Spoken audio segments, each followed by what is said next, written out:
And finally, Kawaki came into his dimension too. When Naruto was being extracted by Jura, Kawaki appeared in time and immediately hit him. Unmitigated, Kawaki continued to attack Jura using Isshiki's karma power. And when they fought and clashed taijutsu, Kawaki managed to injure Jura. After Jura was caught off guard, he returned to Naruto to ask if he was okay. Naruto replied, "I'm fine, Kawaki, but let me guess. You still can't finish off Boruto out there. Because if you manage to kill him, you will certainly get me out of here. That was your promise long ago, and I firmly believe that you are a man of your word, Kawaki." This is a moment that we will see in the next few episodes, guys. This prediction is only made based on opinions and some speculation from the fandom, and while the official episode comes out, we will update some interesting theories about the Boruto 2 Blue Vortex manga. Take it easy, guys. I've separated some videos about the original Boruto manga and some theories or predictions that I saved on the playlist on this channel, guys. So enjoy. Kawaki then said, "You are right, but there are other threats besides Boruto now. Maybe after taking care of these monsters, I will still deal with Boruto. Nana Daimi, your son is still dangerous, and I will not let the Momoshiki in his body rise again and try to disturb you," Kawaki said to Naruto. And heard the words said to Naruto. Naruto looks upset because Kawaki is still as stubborn as ever. Naruto said, "I believe that Boruto has now grown into a very strong shinobi. If not, he would have been easy for you to defeat. Since a long time ago, Kawaki, the proof is that you have grown up, and I heard from that person that I have been here for 3 years. Is that true?" Kawaki then replied, "You're right, because this dimension has a very different time frame from the real world. Time here is very slow, and I can also make you freeze and not feel hungry. And what's even more interesting is that your age doesn't increase after being frozen in this place. Now, as you know, we think that the Daidokuten Kawaki dimension is similar to Itachi's Tsukuyomi Genjutsu. When Itachi performed the Genjutsu on Kakashi, time in that dimension was so fast compared to the real world.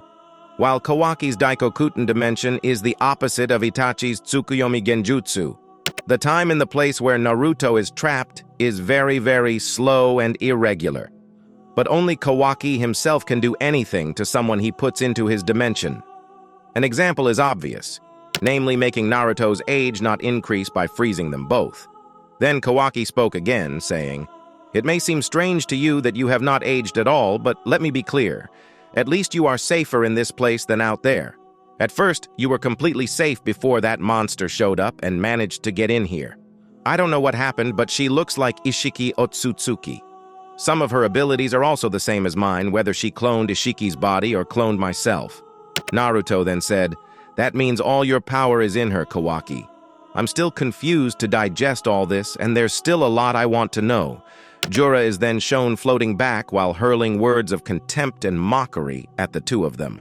"You are both naive and weak humans," Jura said to Naruto and Kawaki. "You are also Kawaki. Even though you belong to the Otsutsuki category, you are still weak and nothing. But with the addition of your body, it will still be a source of strength for us as well as a tool to make us a very powerful change." Kawaki, who felt insulted, immediately replied and said, "Continue like that. Continue to fantasize until you die." Jura, who heard that, actually laughed at him, guys. Jura, who realized that Kawaki had the same nature, made himself annoyed and disgusted with Kawaki. But Kawaki didn't care what he was talking about. And at the same time, Kawaki flew directly at Jura to directly attack him. Seeing Kawaki flying towards him, Shinju Jura immediately pulled out black irons and threw them at Kawaki. Kawaki dodged the iron, but Kawaki was stupid enough to let the iron escape, and finally one of the iron was hit by Naruto, who was behind Kawaki. Then Kawaki looked at Naruto while shouting and calling the 7th Hokage's name. "Naruto, are you okay?" said Kawaki. And in the moment, when Kawaki was focused on Naruto, Jura took advantage of that by immediately catching him and then smashing him to the ground so hard. Seeing Jura do that, Naruto screamed Kawaki's name because he was worried that he might be hurt. Jura then flew towards Naruto and planned to prey on him again, but he was again blocked by Kawaki, who released the power of red light on Jura. Jura dodged the attack, but the attack slightly hit his shoulder. Jura, who is a Jubi, can easily regenerate his body to normal. Kawaki then shrank his body and tried to attack Jura secretly. Jura didn't know where Kawaki was, and all of a sudden, Kawaki appeared next to him while aiming a punch.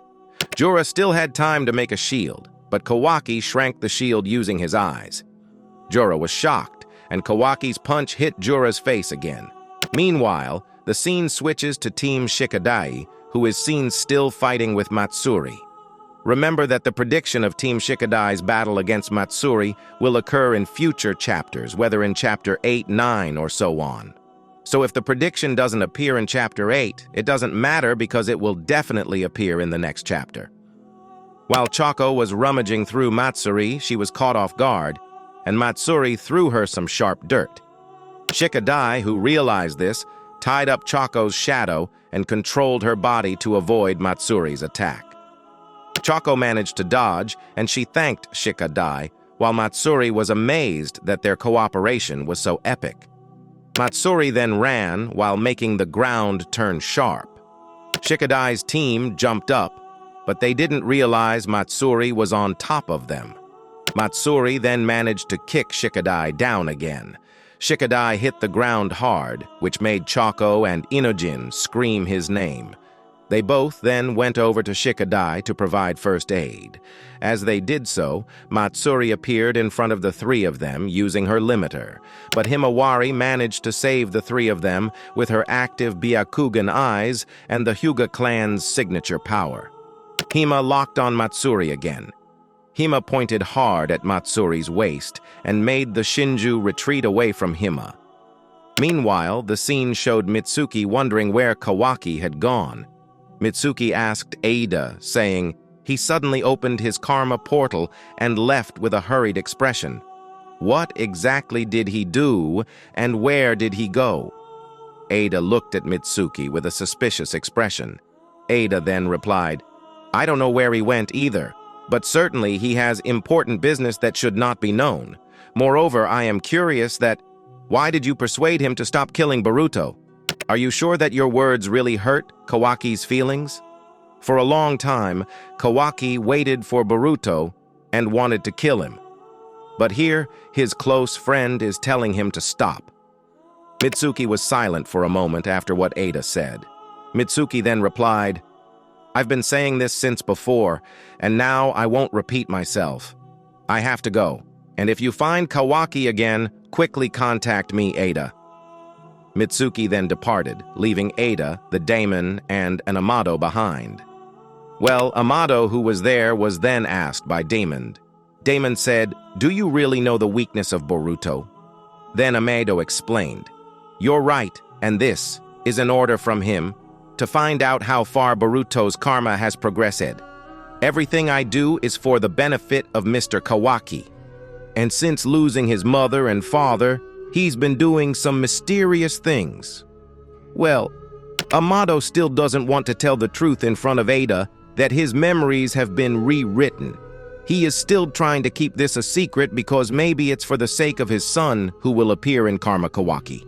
And because of that, many people ask if Amado is not affected by Zeno. But we need to know that Amado is a very mysterious and secretive person. No idea who he really is. Is it an ordinary human, a cyborg, a person from the future, or even an Otsutsuki? We still don't know about him. And that question is still a little difficult to justify as well. So there are two possibilities. First, she was affected by Zeno because she's an ordinary human. But secondly, he might be an Otsutsuki who is only pretending to be affected by Zeno's power. There was no way an ordinary human could give two god powers to Ada and Demon. Then the scene switches to Boruto asking Shikamaru about where Kawaki is. Shikamaru replied, "Currently, Kawaki is nowhere to be seen in the village, and the detection team has not found his chakra anywhere. He often does this by disappearing without anyone noticing. Boruto seemed to realize that Kawaki was going into the Daidokuten dimension. Well, here Boruto also realized that Shinju Jura had something in common with Isshiki. Boruto then spoke to Momoshiki saying, "Looks like we're going to follow Kawaki there, Momoiki." Well, but after that moment, the scene has suddenly ended here. Maybe that's the information this time that I can convey to all of you. There are still many predictions or things that will happen in the future. If you like the discussion of theories and facts about Boruto manga, don't forget to subscribe and also subscribe, guys. I'm iits'Nime. See you in the next video, Datebasa. Bye-bye.